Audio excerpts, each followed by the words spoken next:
İşi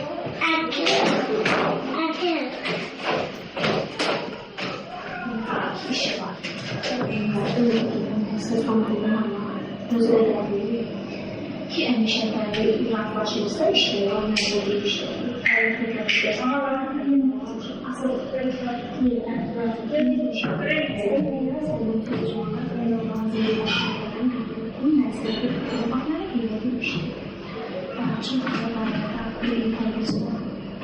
geçirmeyi şansı yok. Çok geçmek istiyorsun. Çünkü bütün varlıklarımız işlerinde açılıyor. Kim bilecek? Nereden çıkıp bir şey birbirine açıklıyor. Özürlerine açıklıyor. Birbirlerine bir bakımın değil, onun arkadaşı falan diye çok mesela yoksa herkesin mutluluğuna mesela artık bir şey. Mantıklarımıza ulaşmamıza onun başına da getirdiler çünkü. Açık hale geçirdi. Herkesin bir başa geçiyorsa insanlar sanmışlık var. Bir şey edemez. Bizim de işte. Ben de değerli nefesi dediğim meseleler zorluğum. Yani sadece aynı olan çağlar her yerden dipteklere geçirsin. İmkanı kalacak. İmkanı kalacak. Bir ay o 2 ay 20 bir şey daha şey değil. Hangi yönetimeler işte burada çok da kazandı. Şeyler. Sadece belki hiçbir istediğim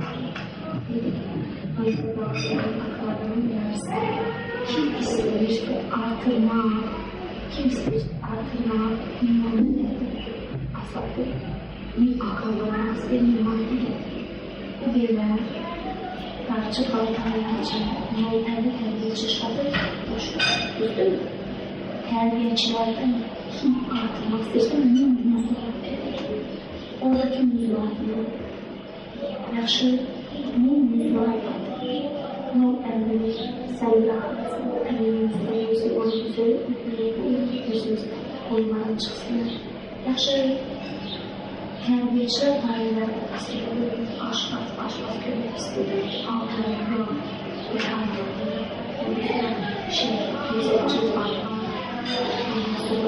çok bir şey bu işte terbiyeciler aileler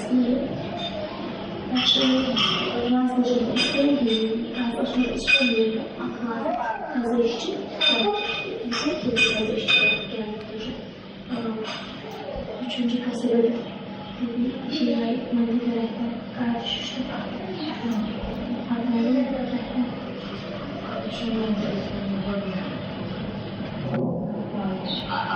sağlam kızı ayrılmışlar bir oğlunun adı kızı var aşılar genç olacak bizim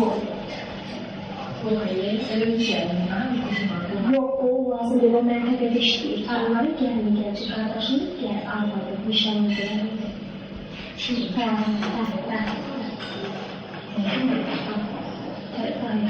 sayıdan almak bu merkeze alınır sorudan bir geçirmişim.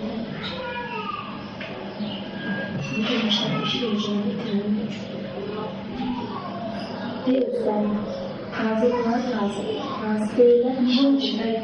Devamlı kıyamlarını yazdıkça geri sayımız var. Özür haberdarlarını burada oturdu ki bir sene ben yapacağım, beklemek gibi şans yok.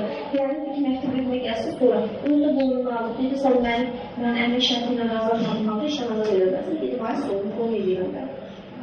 Sözde bitti. Yılan səbirlə, deməli deyirlər ki, sən dərməsin. Öldürürsün. Kırıldıyan, deyirsən bu dəli görsün əlindən çəkir. Kırılsın görürsün. Dəli olsun. Kırk halkın adını yaptıklara gitti.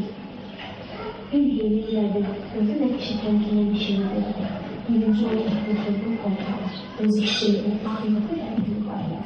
Cehennemi de. Öz işçiliğinin olması da ensellerken endişeleri değiştirilmesi, cümlenin kullanımı endişeleri değiştirilmesi, maddelerde var. Şey ona göre değil mi? Hamısının adından müfəttişliği, sizler məhkəməyə verəcəksiniz, cərimə olması yapılır, bir dəqiqə məktubları göndərdim, hədislərini göndərdim, gelinirlər.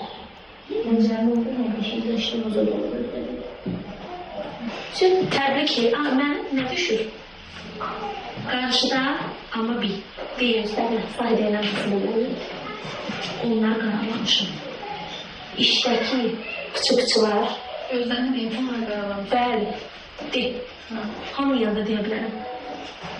Bax, ondan qabaq, Ceyran məsələsindən qabaq, burada dedimmi ki, Zahidə Asilə yoxdur, sakitçilikdir, gülmüş yoxdur. Dedimmi? Deyə bilərsən əvvəldən plan oldu, əvvəldən, 3 il bundan qabaq. Fikirli, boşananda demişdim, baxçanı səviyyəsi alacaq. Yaxşı, de. Bir də nə artıq söz işlətməyim. Əgər orada yıxılıbsa, Zahidə görürsə, ev orada da qalsın. Burada deyirəm, gedir söhbət o başdan çıxır. Bilmədiyim yerlərdən çıxır. Qaralamışım, əlbəttə qaralamışım. Sizə dedim, 3 dənə işçi var. Bəlkə! Ana lazım olsa, eşliyə gir bu da.